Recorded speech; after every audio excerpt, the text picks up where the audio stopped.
எல்லாருக்கும் நமஸ்காரம் மக்களே. என்னடா திடீர்னு மலையாளம் பேசுறான்னு பார்க்காதீங்க. மதுரையில இருந்து கேரளா நோக்கி தான் பயணம் செஞ்சுட்டு இருக்கோம். போகும்போது பாத்தீங்கன்னா பச்சை பசைன்னு நிறைய பகுதியில் நம்மளால பார்க்க முடிஞ்சு. கேரளா ரீச் ஆனமே மழை பெஞ்சு நம்மளை வரவேற்க ஆரம்பிச்சிருச்சு மக்களே. பஸ்ல இருந்து இறங்கணும்னு பாத்தீங்கன்னா கொச்சின் ஏர்போர்ட்டுக்கு வந்திருக்கோம். கொச்சின் ஏர்போர்ட்ல இருந்து நம்ம தமிழ்நாடு வர போற மக்களே. கொச்சின் ஏர்போர்ட்ல நிறைய கேரளாவுடைய பாரம்பரிய நடன உருவச்சிலைகள்லாம் நிறைய வச்சிருந்தாங்க. இதெல்லாம் நம்ம பாக்குறதுக்கு ரொம்ப அருமையா இருந்துச்சு.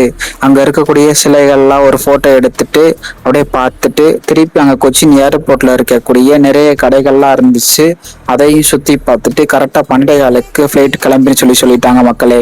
திருப்பி அங்க அந்த ரன்வேக்குள்ள வந்தோம். அந்த ரன்வேல பாத்தீங்கன்னா ஃபுல்லாவே மழை பெஞ்சுக்கிட்டே இருந்துச்சு. திருப்பி அங்க இருந்து நம்ம ஃபிளைட்டுக்குள்ள வர ஆரம்பிச்சிட்டோம். கரெக்டா பாத்தீங்கன்னா இந்த அலைன்சிய நிர்வாகிகிட்ட பாத்தீங்கன்னா நான் வந்து விண்டோ சீட் கொடுங்கன்னு சொல்லி கேட்டிருந்தேன். எனக்கு விண்டோ சீட்டு கொடுக்க ஆரம்பிச்சிட்டாங்க. இங்க இருந்து நம்ம டிராவல் பண்ணும்போது இந்த விண்டோ சீட் வழியா பார்க்கும்போது அவ்வளோ அருமையா இருந்துச்சு. இங்க இருந்து பாத்தீங்கன்னா அந்த கொச்சினுடைய நிறைய பகுதியெல்லாம் நம்மளால பார்க்க முடிஞ்சுச்சு. அப்படியே பாருங்களேன் எவ்வளவு அழகா இருக்கு பாத்தீங்களா. திருப்பி தமிழ்நாடு வர வர இந்த கிளைமேட் அப்படியே சேஞ்ச் ஆயிரும். அப்படியே வெயில் அடிக்க ஆரம்பிச்சிருச்சு. கொச்சின்ல இருந்து கிளம்பும்போது சரியான மழை, அப்படியே தமிழ்நாடு வரும்போது அப்படியே ஆப்போசிட்டா வெயில் அடிக்க ஆரம்பிச்சிச்சு. எப்படி இருந்துச்சு பாத்தீங்களா. டிராவல் பண்ணும்போது அவ்வளவு அருமையா இருந்துச்சு எனக்கு. கரெக்டா பாத்தீங்கன்னா நம்ம சேலம் ஏர்போர்ட்டை ரீச் பண்ணிட்டோம். சேலம் ஏர்போர்ட்டை நம்ம ரீச் பண்ணிட்டோம். அங்கேருந்து இந்த ஏர்போர்ட்டோட என்ட்ரன்ஸ்க்கு நடந்து போகிற மாதிரி தான் இருந்துச்சு.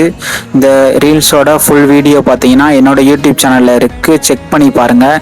இந்த அலைன்ஸ் ஏரில் பார்த்தீங்கன்னா கொச்சி டு சேலம், சேலம் டு கொச்சி பார்த்தீங்கன்னா மிக குறைவான கட்டணத்தில் இந்த சேவையை அலைன்ஸ் ஏர் நடத்திக்கிட்டு இருக்காங்க.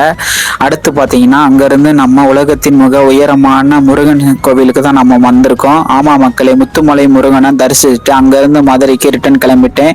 ஃபுல் வீடியோ யூடியூப் சேனல்ல இருக்கு, செக் பண்ணி பாருங்க.